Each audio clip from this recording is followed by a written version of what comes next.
dy palët nuk kanë interesa në vija në drejtëza paralele, pra i kanë interesa të drejtëza paralele, bashkohen në një pikë, mendoj unë, në ndryshimin e regjimit.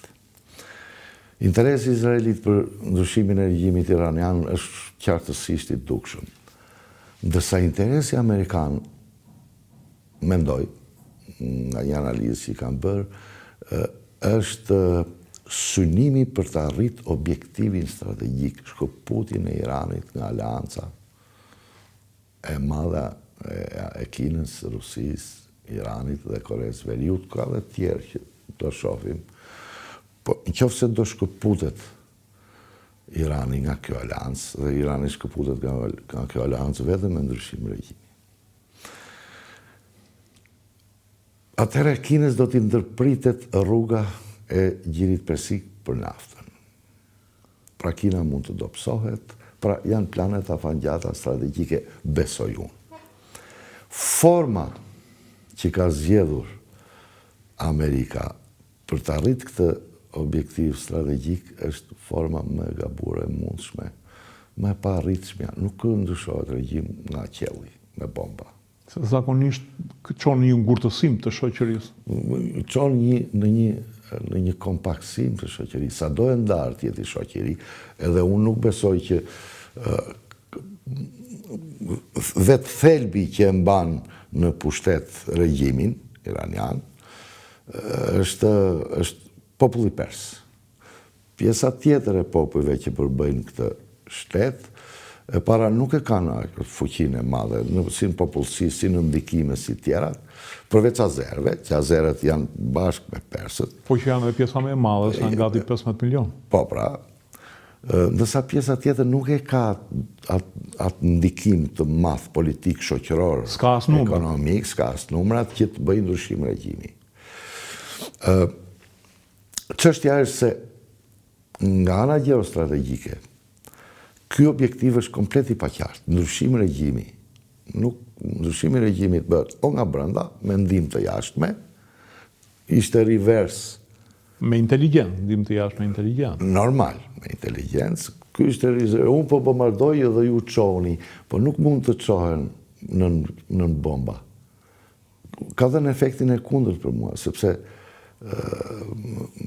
zbulimi ushtarak amerikanë dhe qoftë dhe izraelit, ndërthurur me aftësinë jo plotësisht të bindshme të inteligjencës artificiale, çojnë në goditjen e atij kolegjit të vajzave. Pa i ka bërë impakt shumë të fortë në popullsinë iraniane. Si unë do bashkohem me këta që vrasin fëmijë, vajza, ka një konotacion akoma më të fortë.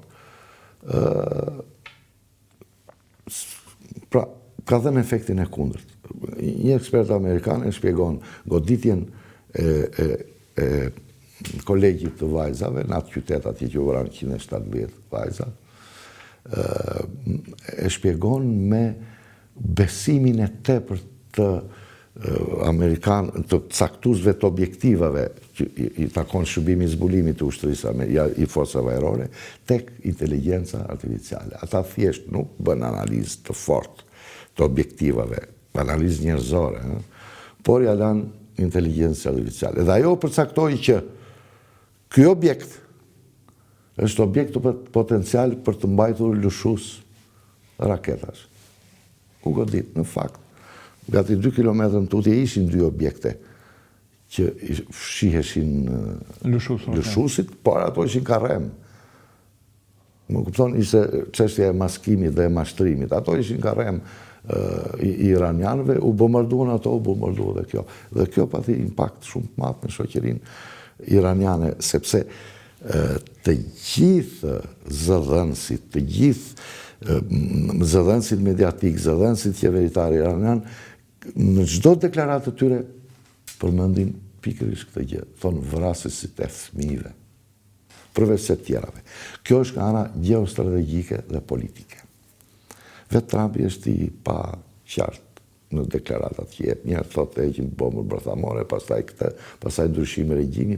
Pra, objektivat strategjike vetë Amerika i ka fluid të paqarta. Unë mendoj që supozimi i gabuar i strategjisëve amerikanë që ky regjim mund të shkatrohet, të gjunjëzohet me bombardime 4 javore, sepse 4 jave kanë planifikuar që në fillim me bombardime 4 javore, me vrasjen e liderëve, do të gjunjëzohet. Në fakt, historia e luftrave botërore tregon që me bombardime nga ajri mund të shkatrosh, po objektiva strategjik nuk mund të arrish dot. E ka thënë Zhukovi fatin e luftës së vendosë çirtën e ushtarit. Edhe kanë provuar gjitha luftrat, të paktën luftrat moderne. Nga ana operacionale për mua është akoma me rënd. Pse? Është akoma me rënd. Atëherë, shikoni, leva e Arkimedit në të gjithë të konflikte është ajo ngushtica atje. Ajo ngushtica aty është në pjesën më të ngushtë, që është pjesa e drejtimit perëndim-lindje, është 33 km. Në pjesën pak më gjerë është 35 km. Përgatitja asimetrike... Sa ngushtica... Jo, Otranto është 72. Sa gjysma e Otrantos. Dhe përgatitja, përcaktimi i strategjisë asimetrike të Iranit, po jep frutet e veta operacionale. Më falë, topi 155 mm, sa e ka distancën e goditjes? Topi 155, nuk ka top 155 mm, ka obuz 155 mm. Sa topat që përdoren në Ukrainë, që kërkon në Ukrainë? Jo, 155 mm ka një lloj predhe ata që quhet extending range, shkon deri në 47 km. Dhe në 27. Po, iranianët kanë kalibrin 152 dhe topin 130 mm. 130 mm ja ka 27 km. Pra mbulon. Pra, ai topi zakonshëm e mbulon këtë, për të mos thënë që nuk përdorin më topa për këtë çështje. Kanë dhjetra, për të mos thënë qindra motoskap. Ato që i thoshim ne dikur katës lurus, dhjetra për mos thënë qindra motoskaf me raketa det që i hedh ania, i hedh ky motoskafi me rrezet shkurtër. Të konceptuar armët që në fillim vetëm për këtë qëllim operacional, bllokimin e ngushtisës së Hormuzit. Kanë dron ujor, dron në ujor, kanë mbi 20 të ndetse. Nuk jo u shkatroi sulmi vala para sulmit? Sulmi amerikan shkatroi vetëm korvertat, 7 korverta të tyre, që ishte flota e madhe mbi ujse. Gjithë pjesën tjetër ata kanë tunele. Pra, asimetria që paracaktoi dhe e ndoqi këtë Irani që 20 vite rresht, po jep rezultat. Nuk mundet dot flota e madhe amerikane të veproj në hapësira kaq të vogla. Se qisoj si të futesh elefantin në këtë studio që kemi ne. Jo, edhe futet o s'ka kur rrotullohet. Jo, po s'rrotullohet, do të ta shpojnë xhamat që do thyj vetë.